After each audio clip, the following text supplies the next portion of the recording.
gonna do that end down there this morning, and we're lucky it's sunshine and no rain so far, and that water just pours out of the sand. It's over there, it's refilling itself right now. Of course, the sand holds a lot of that rainwater in it.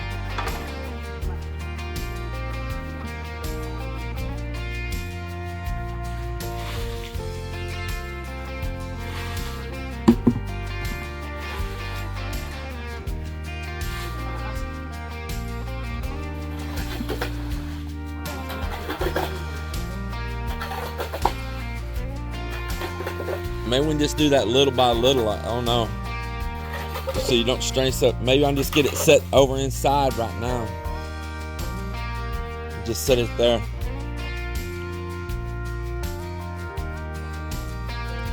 Because it's heavy. I guarantee you it's heavy. Yeah, just rock it up on the... Leave that one down. Don't lift the whole thing up. And just roll it around.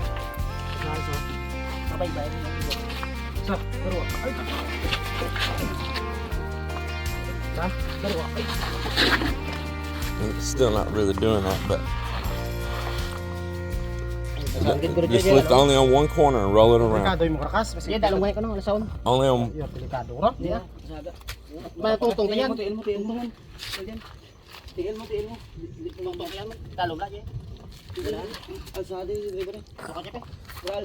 That's still, hold on.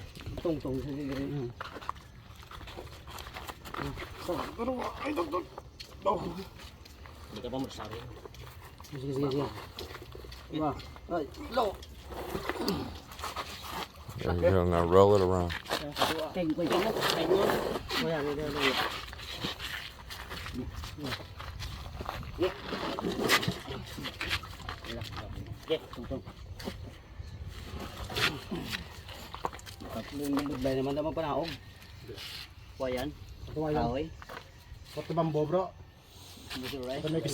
No, just slide it over and then let it lean down and go down right there. Just slide it straight over. Slide it straight over. You don't need a bunch of bamboo and stuff. Slide it that way.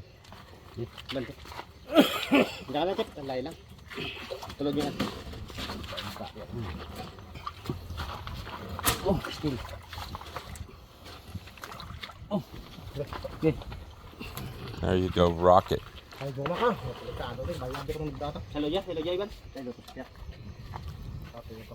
And just let it go down even on its side there, it'll be okay.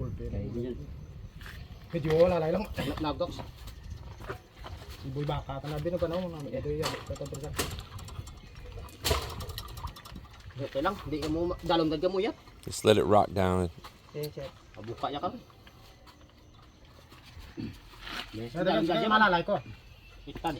Francis, you move because those wires are in your face.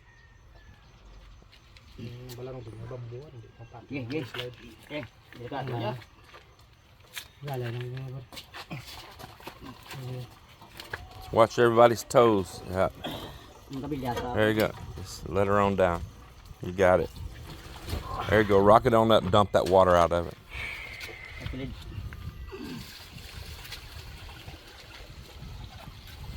Now just leave it like that. And when you can slide it because it's less surface area touching the concrete, so it'll slide easier now. But we don't need to slide it anywhere right now. We need to dig out down here. And I need to send Mock to go get materials.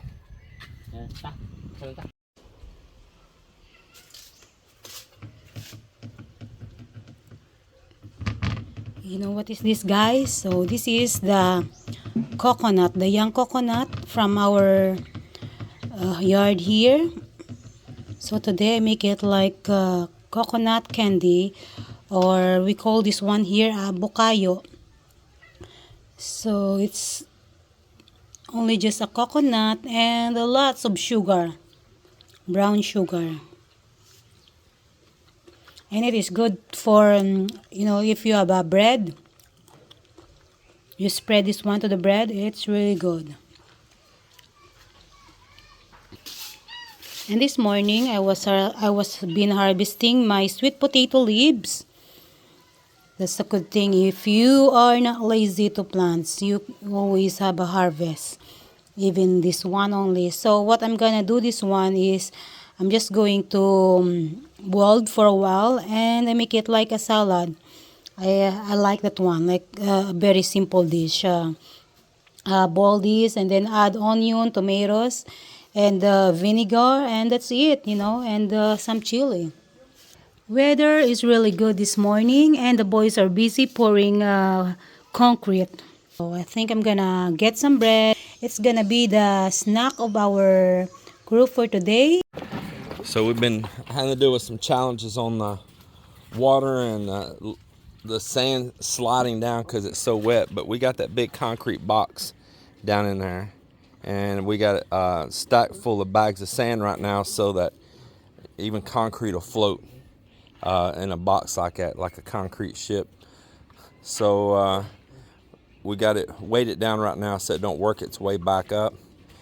And we're beginning to get steel matting tied in, and we'll also get rebar all tied in on here. So we're having to put this old scrap plywood down on top of this wet sand and then put our spacers so the spacers just don't sink in the sand. Then that old plywood can just stay there forever. It's that old rotten OSB.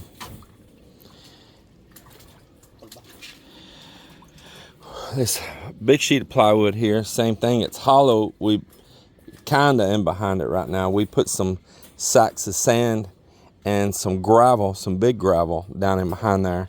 But we're gonna go ahead and start setting our steel, and then we're gonna start backfilling with all these bags of sand and stone back in behind there.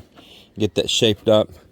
It's a process, but right now we're getting close to the point we're gonna remove these sacks out of this little concrete little pit, little sump area that we made right here. And we're gonna take this pump that Joel's bringing right now, put it in there and suck all this water out for when we pour the concrete.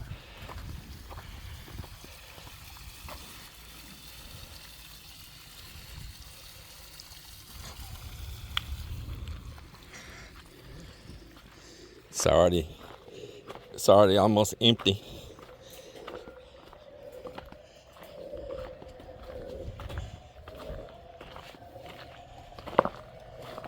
You hear that? It sounds like Miller's stomach when it wants rice.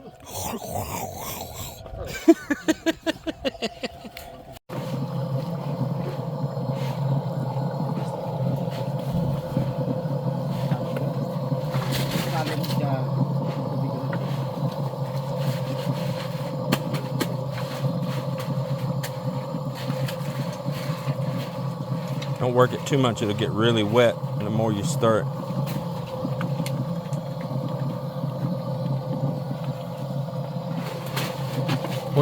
Where's Joel? Joel, can you go over and adjust that pipe? The water's running back down it here. Maybe you can put that wood all the way up against it.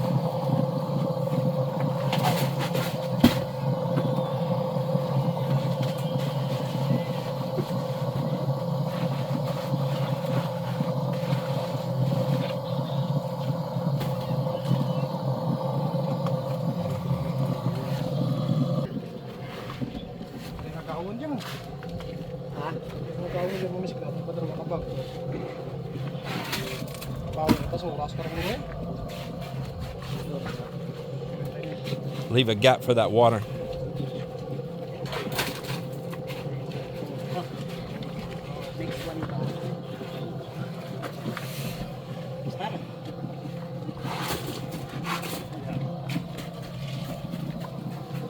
Extra one bag only, right? Yeah, it's almost lunchtime. One bag. Yeah, mix one bag so we can try to seal that.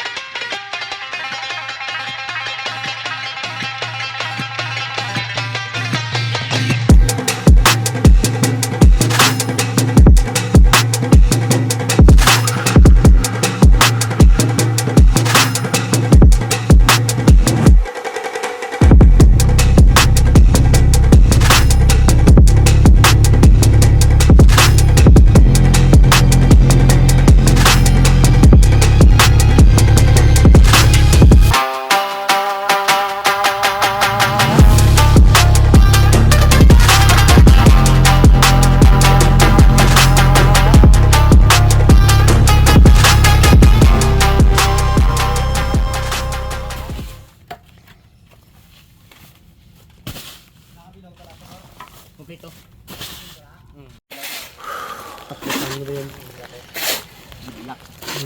So I'm placing all the stone while they're mixing and laying it, and they're bringing me stone. And we are knocking it out. It's going to look so nice with all that stonework around it.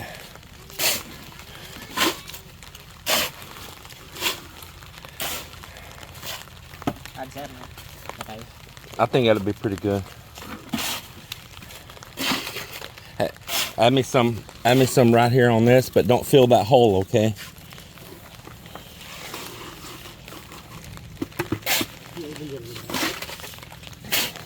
Yeah.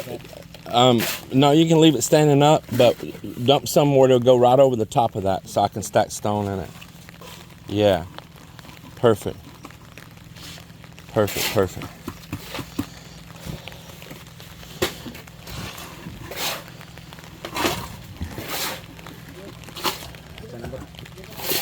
If you drop some, it ain't no big deal. It ain't the end of the world.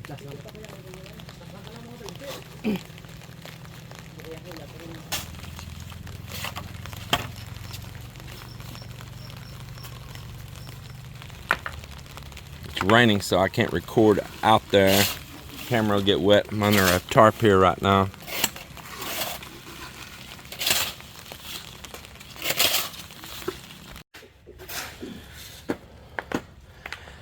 So I'm working it on in across here. They're mixing, they're pouring. I'm placing stone. What do you think about that? I think it's looking really good.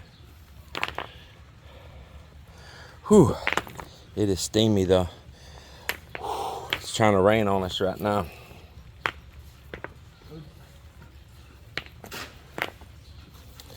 Joel's trying to get the sand removed right here, this big pile.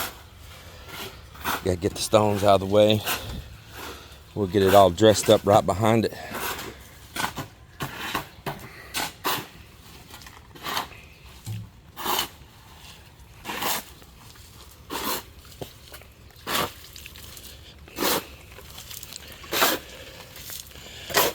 Where's Miller at?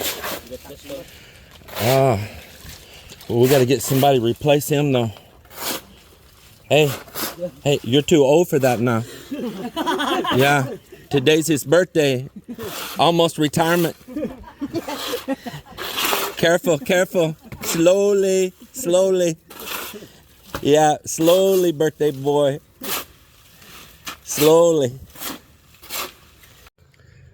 Good afternoon, everybody. Actually, it's evening. So I started trying to shoot some video today, and I've been here busy working with the guys, but we had a lot end up going on. You never know what guests are going to show up, or visitors, you know. I don't always mean guests like for the rooms, just visitors, you know, friends or subscribers to the channel and all. So sometimes your day turns out different than what you thought it was going to be when you woke up. And that's all good, you know. I like life full of surprises, as long as it's positive ones. So I'm going to show you the work that we got done here today. It probably doesn't look like a whole lot, but it did take a little effort to get it done. So let's have a look at this. So we've been doing stonework, and I'm going to explain some of this down. We had a circle of stone around this, but I want this to all blend together. Now we'll add stone back around there. But this is all cemented in. Like where Melinda just lays these stones here in the sand, it just sinks into the sand and dissipates. And you're constantly having to work it back up. And I told her that's just crazy to work that repetitively, that she needs to put something underneath it, some landscaping cloth, or she could even use these old sacks for from the cement for landscaping cloth, and then put her stones down on top of it and they won't sink into the sand. But these here are cemented in because we're going to take this big stone right here and we're going to set it up here. We're going to actually raise it up, put some concrete and some bigger stones, and we're going to set that on top with more concrete, and that big one over there, right over there, and we're going to make like a little seating area that you can set on these big flat stones. These are pretty big. I mean, you see my foot here, it's a pretty big stone. Right there, right by where the water will be right here. And you can just sit down on one of these natural stones facing towards the water right there, and kind of with each other too, where you could visit with each other underneath the shade right here. So we worked around. I did probably a good 80% of placing all these stones with my own hands, and Joel kept bringing stones, and Marlon kept bringing stones, and Mike helped me place stones a little bit, but he was pouring concrete, and Miller and June, which we also call Ding,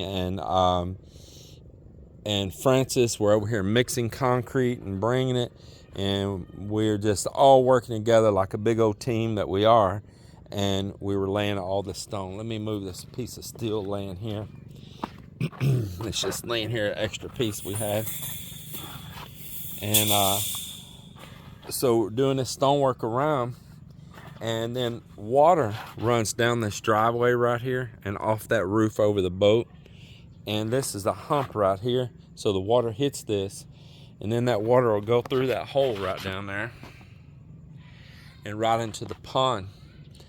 And that'll give a place for that watershed to go.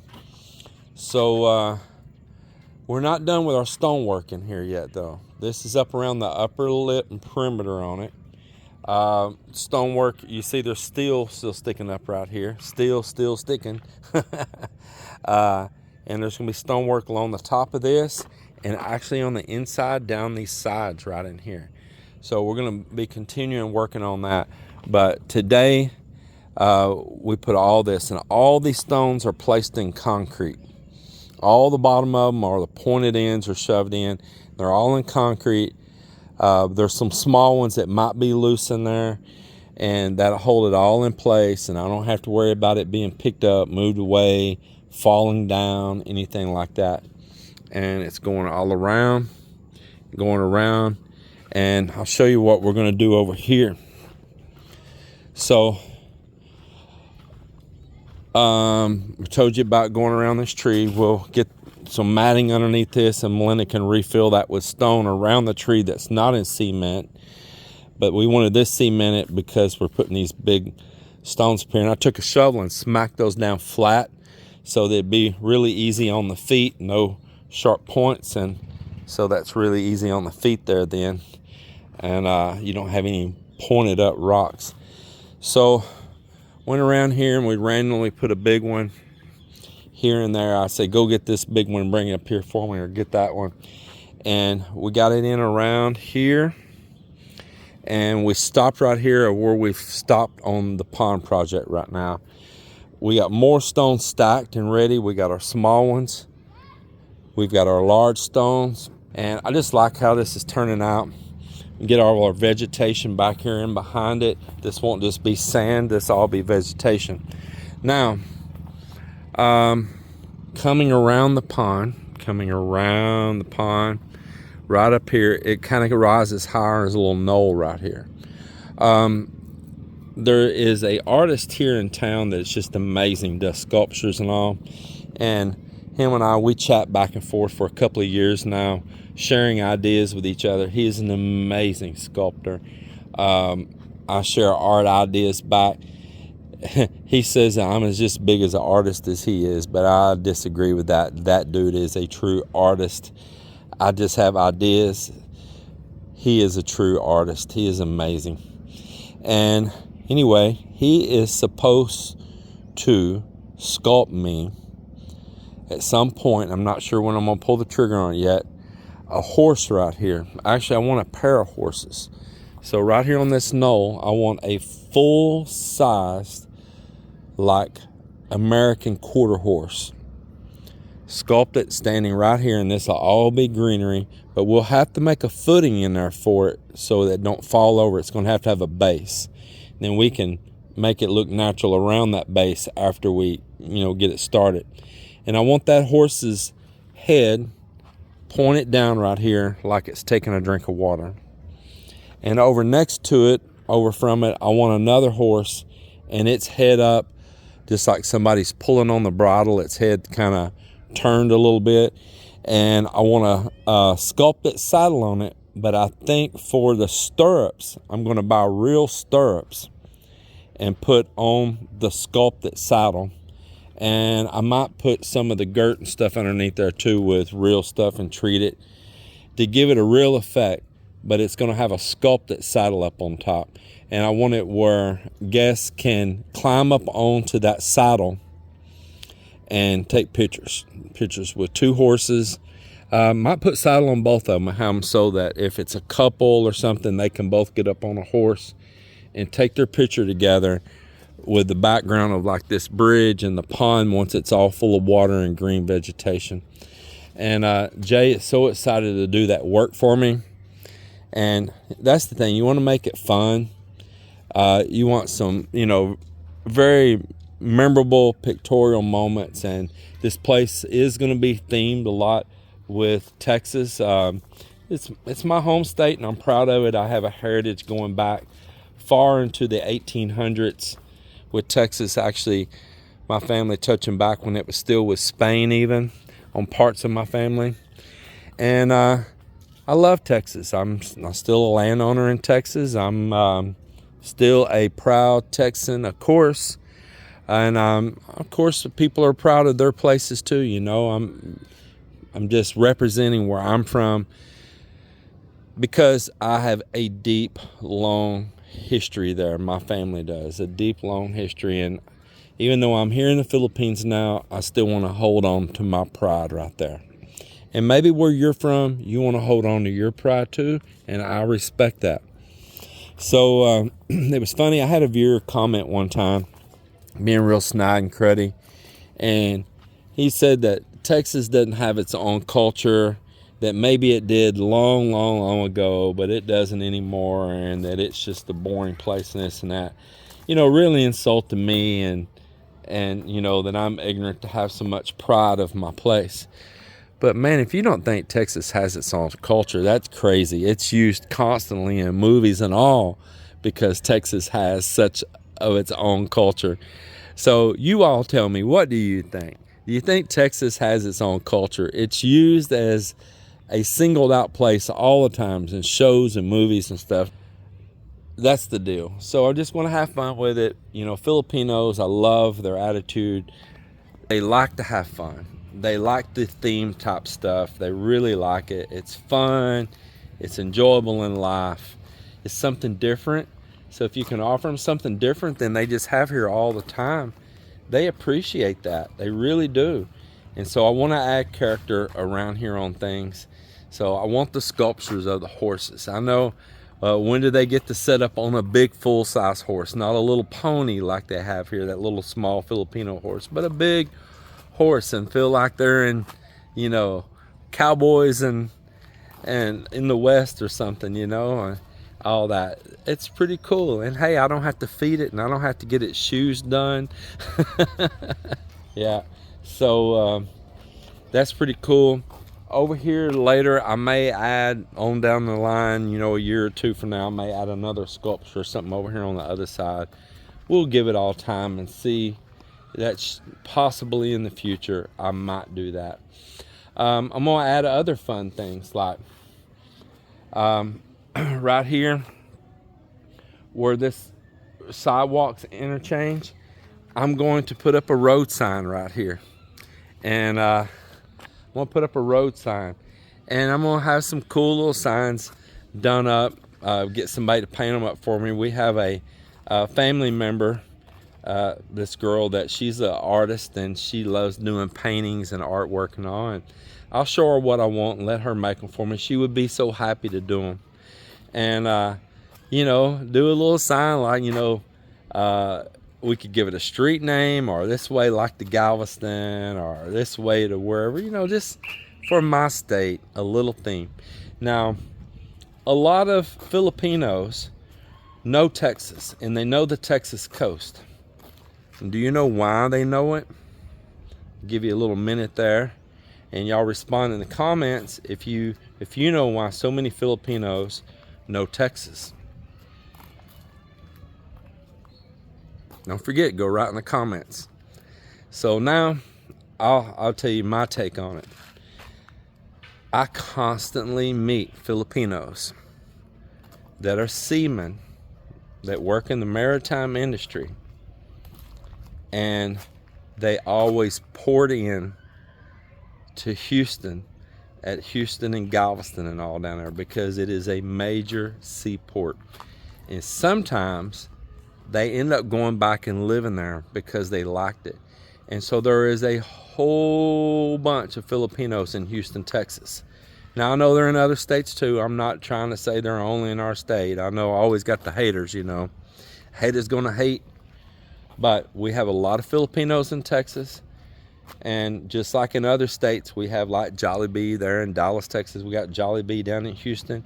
And down there in Houston, there is a whole little mini Manila that you got everything there, man. I mean, you've got all of these like Maxes and all of that. Not just Jollibee. There's all these other Filipino foods and stuff right there. You know, the chains, the franchises like that are here, plus supermarket and everything. It's like a whole little Filipino complex. And all around the state of Texas there is. So I know other states too. I'm not trying to act like we're the only one. But a lot of that is based off of OFWs and seamen working in the maritime industry and go there and work and sometimes end up finding a way that they end up getting back into the States and settle there and create a family and life there. So they too know, or they have family members here back home. Hey, the kids all shouting at me. And kids all walking by shouting, hey, James. So they have family members that are back in Texas, and they'll say, hey, my sister, my brother, my aunt, my cousin, my mom, my dad live in Houston, Galveston, Texas City, Austin, you know, Beaumont. They'll name all these places that Mel and I know, you know, and or they might even be all the way up in Abilene or Amarillo. I mean, they are everywhere. We just had a guest here that was originally from Utah but has lived for the past years in Chama, New Mexico. That's right up near the Colorado border.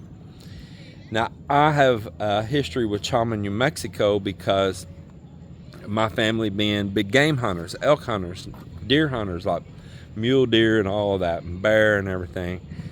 My mom's dad, my granddad, some of his family members that even fought in like World War II and all.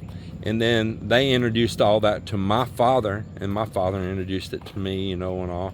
And a lot of us family, we went to Colorado and you know, elk hunt and mule deer hunt and bear hunt. And their go-to place all the time was to stop in Chama.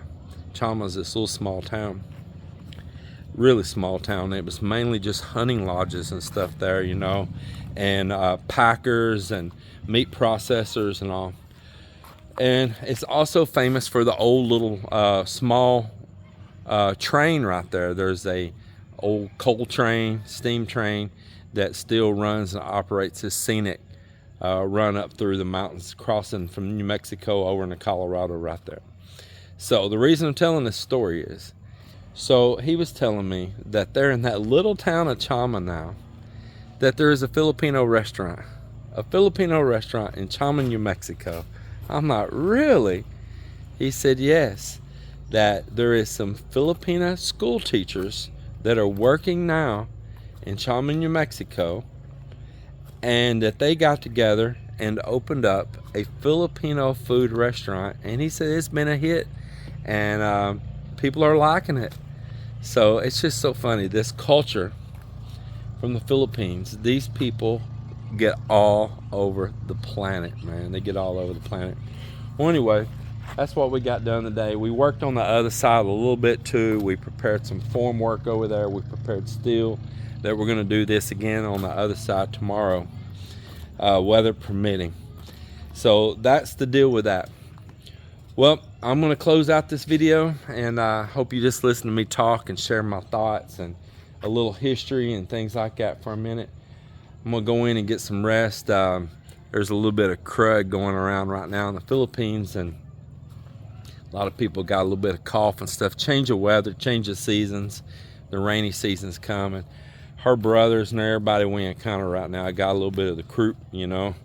So I'm gonna go in and chill, get out this evening air, and I wish you all the best. God bless. Thank you for watching our channel always. Thank you for the ongoing support. We'll see you on the next one.